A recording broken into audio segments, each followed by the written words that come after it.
How to add ESP32 in Tinkercad. So the first method is not to use Tinkercad and to use Wokwi for ESP32. I will show you how to use Tinkercad, but the best alternative is Wokwi. So open Wokwi and click on the ESP32, and from here select the first one in the starter templates, ESP32, and there you go.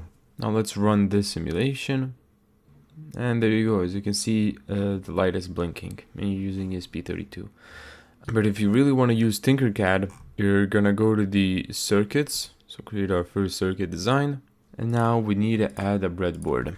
Then place wires and components. You can use header pins, labels, and nodes to represent the ESP32 pins. And then you can connect everything as if an ESP32 were there. This creates a wiring diagram only. It will not simulate the ESP32.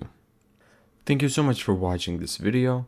If you found this tutorial helpful, make sure to give it a thumbs up and subscribe.